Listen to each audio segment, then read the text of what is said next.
की ये हालत है। दूसरे को EPS 95 वाले लोग जिन्होंने खुद का पैसा दिया, हर महीना 1000, 2000, 5000 रुपया खुद की मेहनत का। तो नमस्कार दोस्तों माननीय सुप्रिया सुले जी को आपने सुना होगा। दोस्तों हर एक मंच पर आप देख रहे होंगे कि सुप्रिया सुले जी हमारे EPS 95 पेंशन भोगियों के दर्द को लगातार सरकार के सामने रखती आ रही हैं। चाहे सांसद हो, चाहे मीडिया हो या कोई भी हो, वो हर एक मंच से हर एक जगह बुजुर्गों की आवाज बनकर दिखाई देती हैं। दोस्तों आज फिर सुप्रिया सुले जी ने सरकार को आईना दिखाने का काम किया है। उन्होंने साफ साफ शब्दों में बताया है कि किस तरह से EPS 95 के बुजुर्ग पेंशनर्स आज भी न्यूनतम पेंशन के लिए तरस रहे हैं।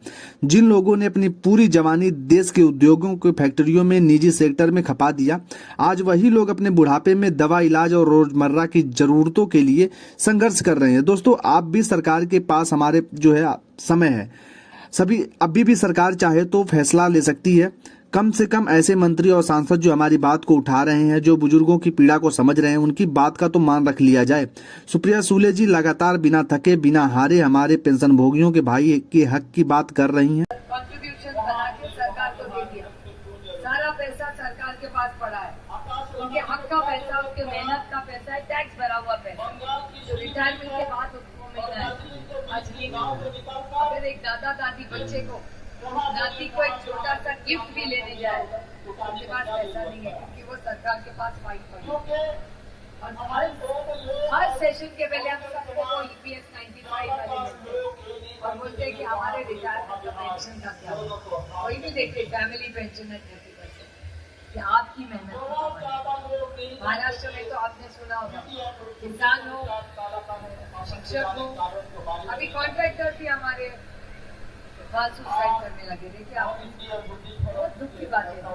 आप सोचिए उस घर में क्या माहौल होगा। 30 लड़के का 30 साल की उम्र का बच्चा है, उसकी यंग बीवी है, छोटे छोटे बच्चे 1-2 साल का, क्या आगे कैसा गुजारा करे। और सरकार कह रही है वो कॉन्ट्रैक्टर उठाएंगे, उसका पूरा नाम उस बैनर पे लगा जहाँ वो ओपनिंग हुआ। दोस्तों अब EPS 95 पेंशनरों का भी यह फर्ज बनता है कि जो नेता हमारे साथ खड़े हैं, जो हमारी आवाज बनकर संसद और सड़क तक सरकार को घेर रहे हैं, उनका हम खुलकर समर्थन करें। अब सिर्फ उम्मीद लगाकर बैठने का समय नहीं है, अब निर्णय लेने का समय है। दोस्तों कब तक हम चुप रहेंगे? कब तक सिर्फ ज्ञापन देते रहेंगे, धरना देते रहेंगे, आश्वासन सुनते रहेंगे? अगर हमें अपनी बात सरकार को मनवानी है तो एकजुट होकर ताकत दिखानी पड़ेगी। जब तक हम विपक्ष को खुलकर समर्थन नहीं देंगे, तब तक हम राजनीतिक दबाव नहीं बना पाएंगे, तब तक सरकार यूं ही घुमाती रहेगी। दोस्तों आप देखिए, बंगाल में चुनाव होने वाला है। यह चुनाव सिर्फ सत्ता बदलने का नहीं है, यह चुनाव EPS 95 पेंशनरों के आत्मसम्मान का चुनाव हो सकता है।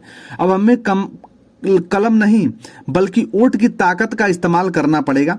अगर सरकार हमारे बुजुर्गों का काम नहीं करती है, अगर सरकार हमारी पेंशन बढ़ाने को तैयार नहीं है, अगर सरकार न्यूनतम पेंशन, सम्मानजनक जीवन देने को तैयार नहीं है, तो दोस्तों फिर हमें भी सरकार के खिलाफ खड़ा होना होगा। दोस्तों हम लगातार 12 वर्षों से संघर्ष कर रहे हैं। 12 वर्षों से छोटी छोटी अवधि नहीं होती है दोस्तों। इस 12 साल के संघर्ष का नतीजा क्या निकला? नतीजा यह निकला कि सरकार झूठ पर झूठ जो है बोलती चली जा रही है। कभी कमेटी, कभी मीटिंग, कभी फाइल, कभी अध्ययन, लेकिन आज तक साफ नहीं हुआ कि EPS 95 पेंशनरों का काम आखिर कहां तक पहुंचा। दोस्तों आज भी हमारे पेंशनर्स भाई ये पूछने को मजबूर हैं कि हमारी पेंशन कब बढ़ेगी, हमारा न्यूनतम पेंशन जीवन यापन कब सुधरेगा। क्या हमें सिर्फ वादों के सहारे ही मर जाना है? इसीलिए दोस्तों मैं साफ शब्दों में कहना चाहता हूं, अगर सरकार हमारा काम नहीं करती तो हमें सरकार के खिलाफ जाना पड़ेगा।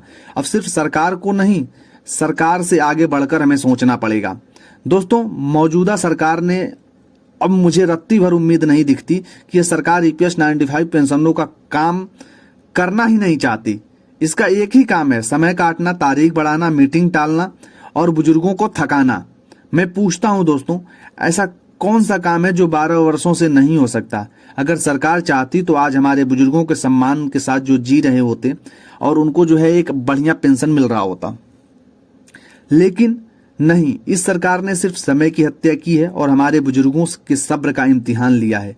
इसीलिए दोस्तों आज भी मैं सभी EPS 95 पेंशनरों से अपील करता हूं कि बंगाल में एकजुट होकर के सरकार के खिलाफ खड़े हो जाइए, अपने वोट से जवाब दीजिए, अपनी ताकत दिखाइए, क्योंकि जब तक हम डरते रहेंगे तब तक हमें बांट कर रखा जाएगा, तब तक सरकार हमें यूं ही कुचलती रहेगी। अब दोस्तों बहुत हो चुका, अब लड़ाई